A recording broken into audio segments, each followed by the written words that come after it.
Same people here at the beginning. Okay, let me share my screen.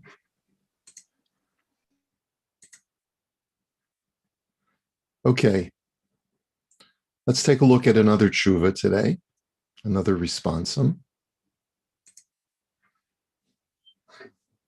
This is from a sefer called Hisorus Teshuva, written by Rabbi Shimon Sofer, who is the grandson of the Chassam Sofer.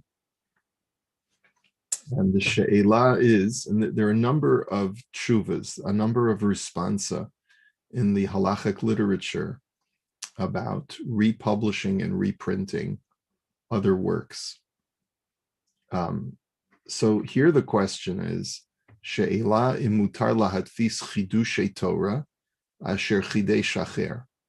Is it permitted to publish novelties of Torah ideas that somebody else came up with, ulefarsamam ba'olam, b'li haskamas hamechadesh, without permission of the person who gave the shir? Okay, so let's say one of you goes ahead and gives a regular shir and comes up with novel interpretations of Torah literature. Can someone else who's listening to the shir go ahead and publish that and put it in writing without getting your permission? That's the question. And then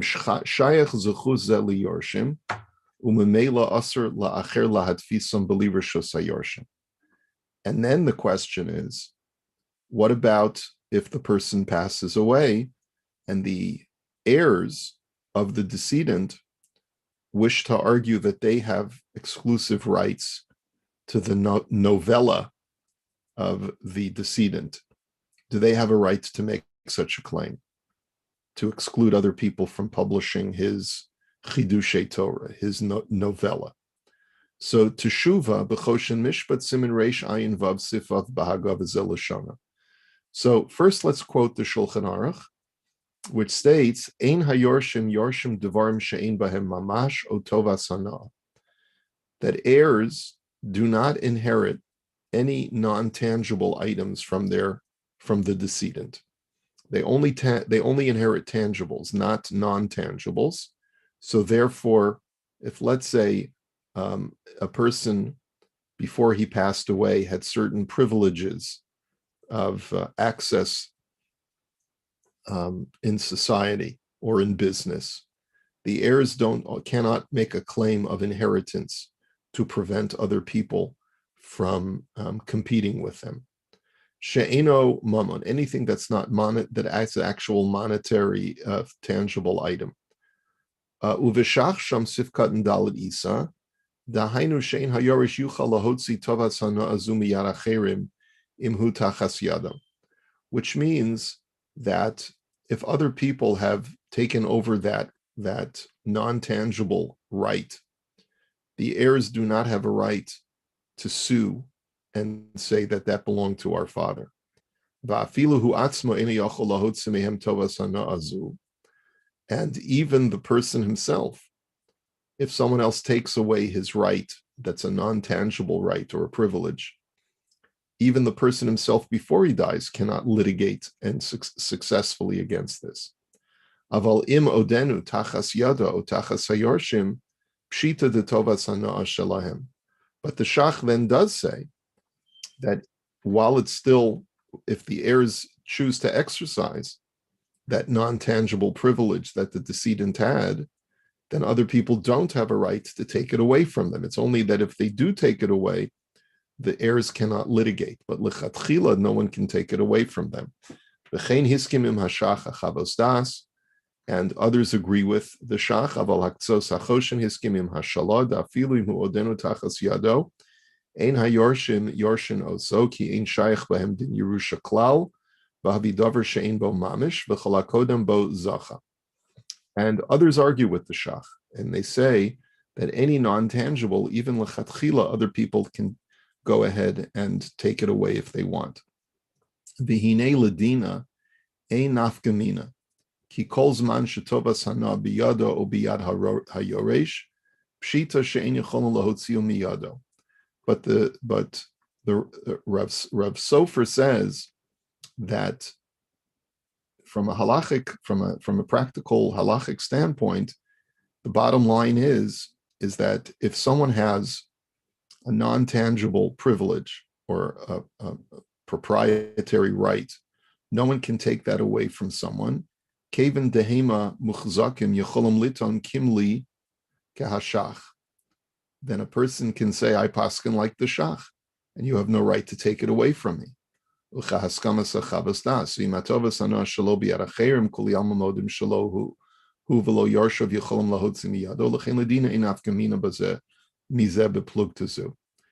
if others have already taken it away and have taken it for themselves, then everyone would agree that nothing can be done once it's been taken away.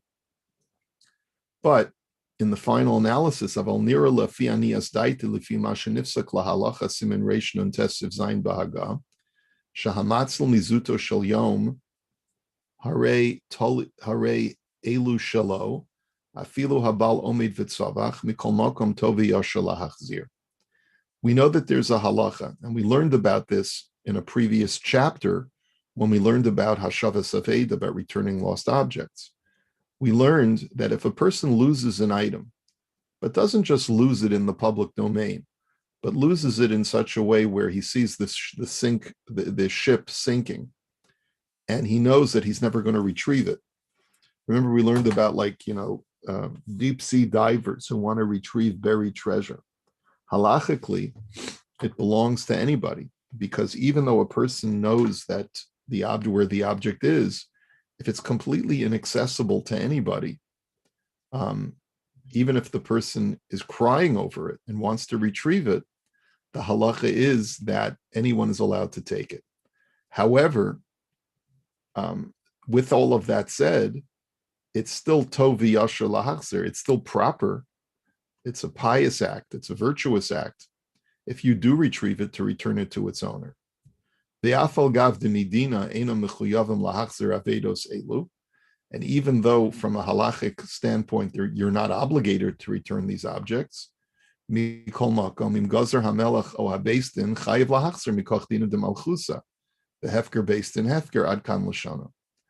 therefore, if either the government or a beis din tells you that even though halachically you're not obligated to, but we still tell you you have to return it, you have to listen to them, because the government has the power of dina de malchusa dina, the law of the land is the law, and the beis din has the ability to circumvent the letter of the law if they feel that an injustice is being done.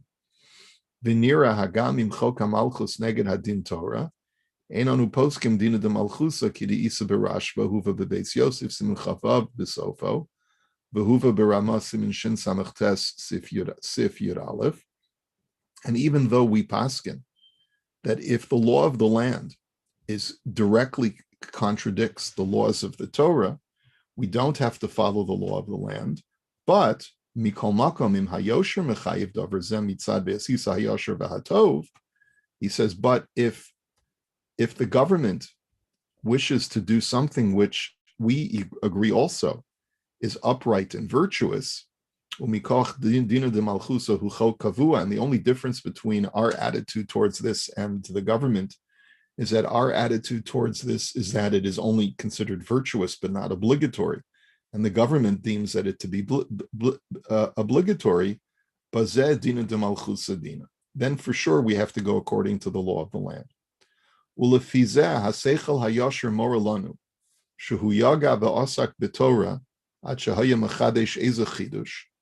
And therefore, what logic dictates is a person spent a large portion of his life poring over Torah subjects, studying them, sifting through them, and coming up with novel ideas about them. B'torach bazeh, and he spent a lot of time with this. And therefore, min haroi sheyehenu banav v'yarshav, he says, and therefore, logic only dictates that he should be allowed to benefit from the fruits of that labor, and so should his heirs. Mashiyesh mizeh tovas hana alahem, whatever benefit they can get, even though it's an intangible benefit, meaning that he didn't give them anything tangible, but they should be able to capitalize on it. V'chein hamechadesh noach lo sheyitnu yorshav mizeh. Sorry, sheyehenu yorshav mizeh. And certainly the person who came up with these novellae, certainly he would be happy that his heirs are benefiting from his Torah teachings. The haraya shekachu hayosher hagodol shebidinehem nosdim osa lecho kavua, and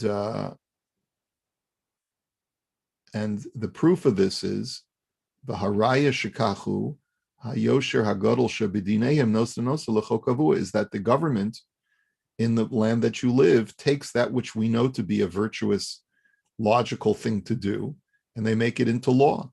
In came pshita sheshayich bazedina de malchusa b'shayich lahem ve'ein lizarim ito, and therefore you have to abide by it. So what Rav Sofer has basically said is that when the law of the land is that there is such a thing called copyright, and you don't have a right to impinge on other people's intellectual property, then even if you could find a halachic loophole to argue that does not apply halachically, but he tells us a very interesting principle in following the law of the land.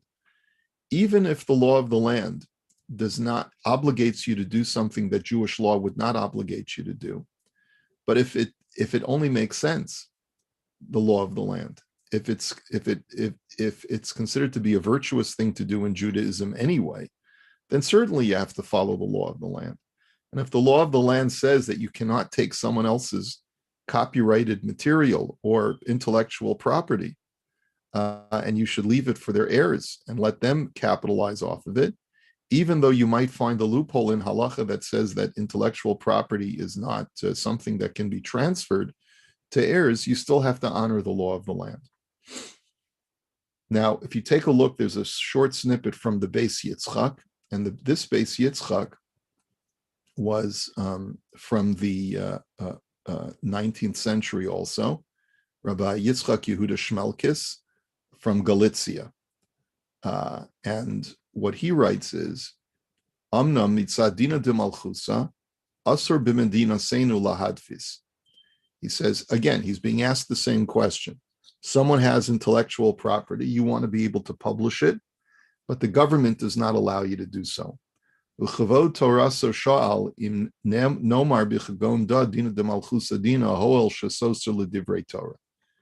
And you're asking the question, do I have to listen to the government rule since the Torah does not require such restrictions? He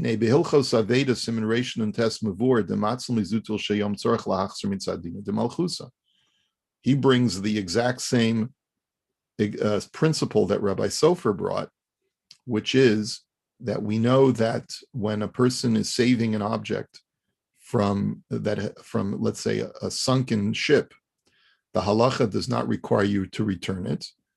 But if the government requires you to return it, then you're obligated to return it. In the Shach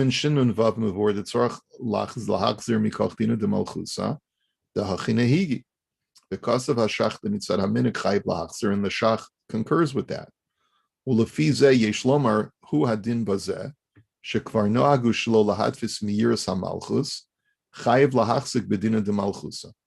it would seem the same thing, says the Beis Yitzchak over here, that you have to abide by the law of the land, even if you can find a loophole in halacha.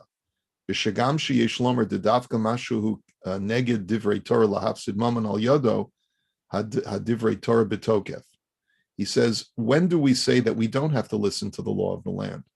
When the law of the land so much contravenes the law of the Torah that it causes someone to incur a financial loss. But over here, but over here, where the abiding by the law of the land does not cause you financial loss, but it only prevents you from gaining profit, here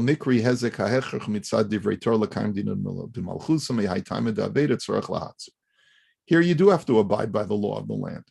The law of the land tells you, don't capitalize on something that on someone else's intellectual property. You may argue that intellectual property is meaningless in halacha and anyone has access to it, but nonetheless, you have to abide by the law of the land. V'kol shekain b'din zeh shekvar kasavti, shehagaon melavuv kasav shekainhu al pi divrei Torah al kein tzarich lahachzik b'dina de malchusa. And he says, and it's certainly true over here, where I have written previously. We're not going to look at the whole tshuva today. That there are poskim who say that intellectual property is something that can be withheld from the public. So therefore, he goes even further, and he says another aspect of when do you have to follow the law of the land? You're obligated to follow the law of the land when the law of the land is only preventing you from capitalizing on something. Sometimes you don't have to follow the law of the land if they tell you to lose money when the Torah does not require you to lose money. But certainly in this situation where the law of the land is only telling you not to do something that you could make a profit over, then you certainly have to abide by the law of the land. Okay, let's take a look at another tshuva. And this is based on the Mishnah that we've already seen, that if an ani hamenakef barosh hazayis mashutachtav gezel mipnei darkei shalom, that if a poor person climbs up an olive tree and knocks down the olives, even though he hasn't made a proper kinyan on those olives, you are not allowed to take them. And the rabbis made this decree because of darkei shalom, of keeping the peace. So this is a tshuva from Rav Mordechai Bennett, who lives in the late 18th, early 19th century.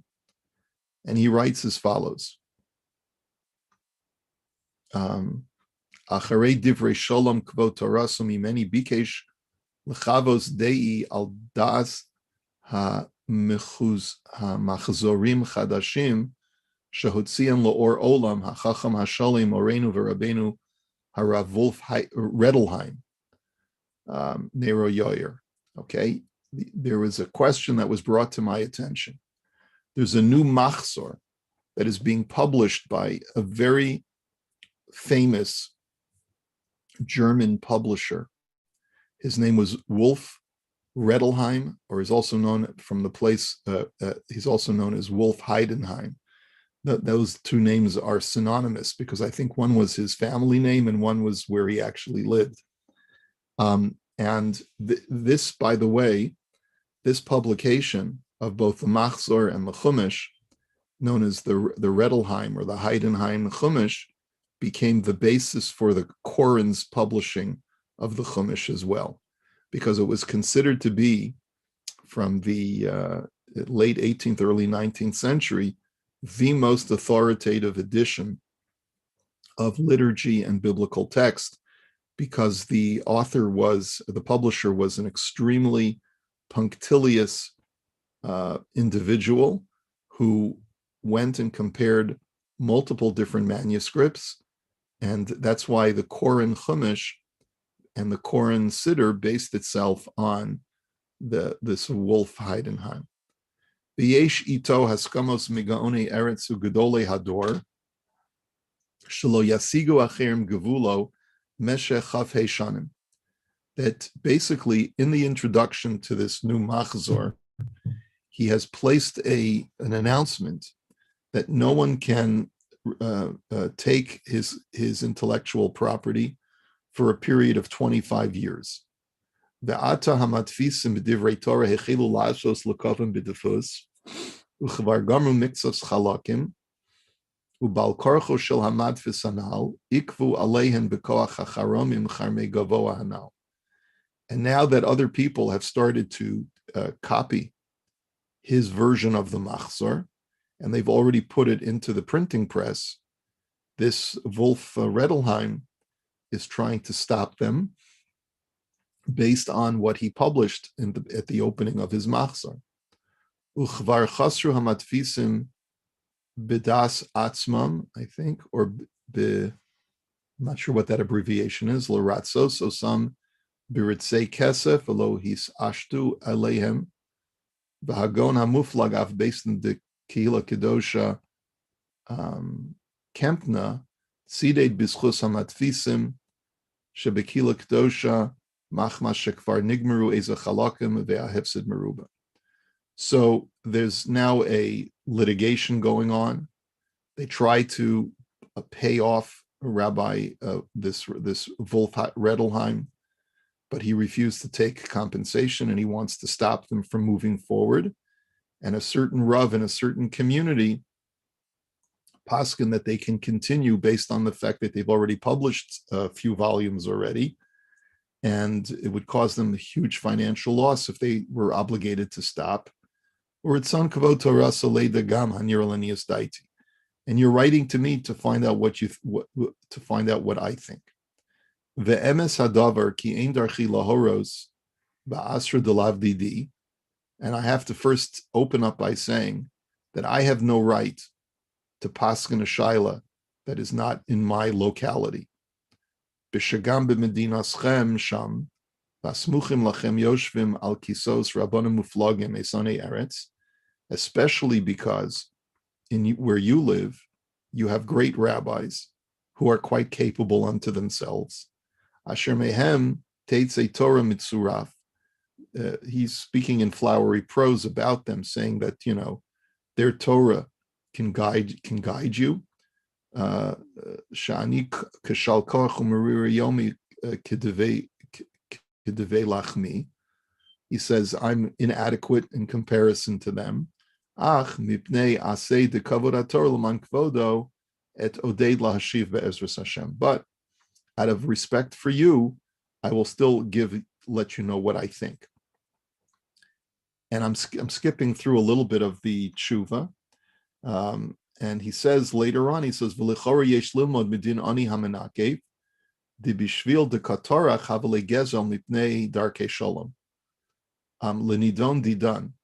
He says, so using the case of the guy who climbs up the tree to shake the olives down, even though technically other people have a right to take those olives because they're hefker, the rabbis nevertheless decreed that no one else can touch those olives. The hamadvis harishon katorach lechaber habir b'lashon hakodesh, the gam hetiko b'lashon leumim, because the first publisher, this Wolf Redelheim, went to great effort, like the guy who's climbing up the olive tree, to not only publish the text, but also to give a Hebrew commentary, and he also translated it into other languages. The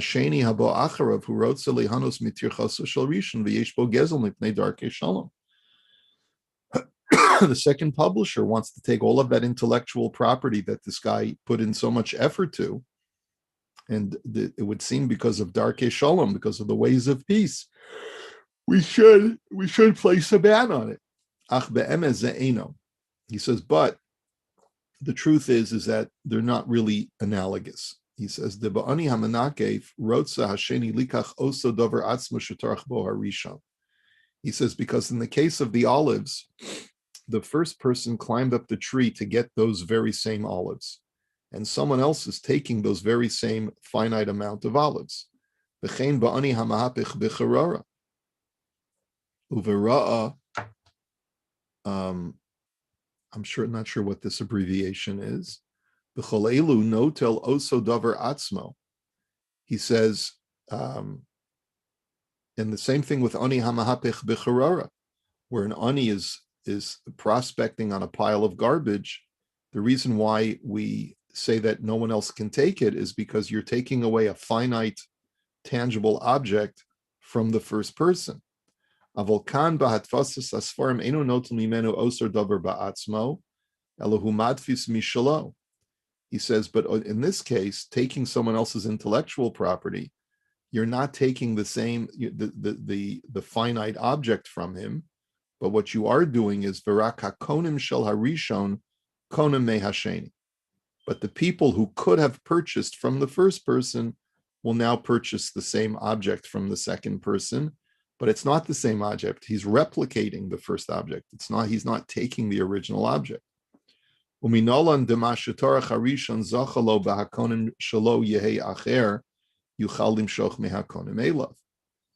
So he says, and where can we infer, therefore, that just because the first person argues that I have prospective future buyers, that is enough to stop another person from replicating the object so that other people will buy from him. So therefore, it's not necessarily a proof. So he skips further. I'm skipping further, and he says,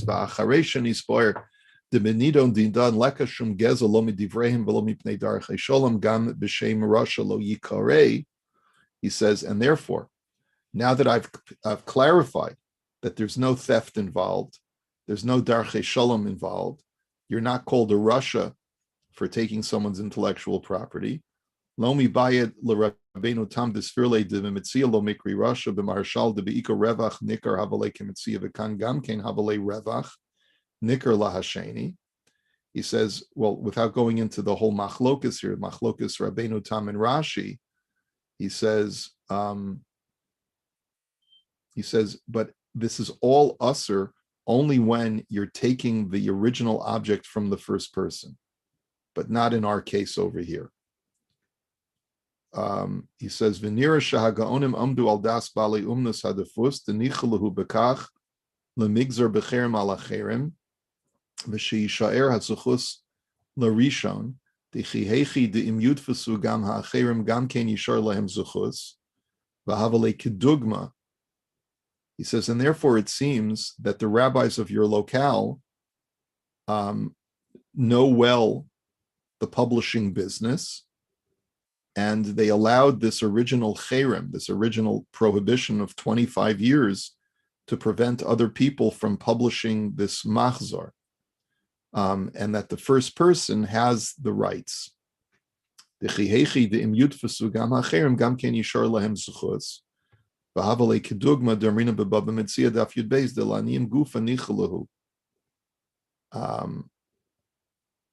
says that everyone wants this type of proprietary measure to be taken to limit people's rights of accessing something that the first person has rights to. And I think what he's basically saying is that it's for the public good to institute a cherem, to institute a ban on replicating the book, even though technically there's no halachic issue. Ulefi zeh benido didan shehamachzorim yesh lahem konim l'rov v'lishar svarim ein koneh. He says, and therefore, in a situation like this, where these machzorim have a lot of people who are interested in purchasing them, in kain mashim arvichim lazeh hamadvis harishon lekasu revacha kol kach liidach v'hadfas asarim acherim. V'chol heikcha deleka revacha lechol echad ve'echad mibali umnos ef shalatakin kol echad midas kulam kemoshe kasav. Let's see.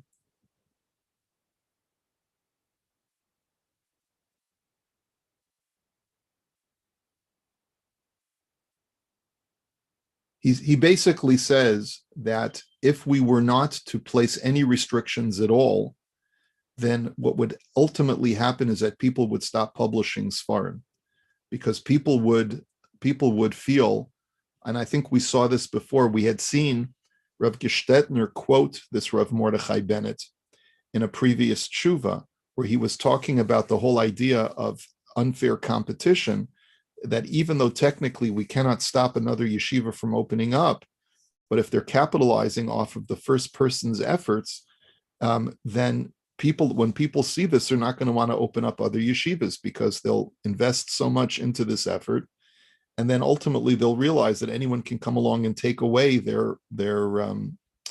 can capitalize off of their efforts, so no one's going to want to invest in opening up a yeshiva, and it'll ultimately result in a net loss of Torah study, because yeshivas won't open.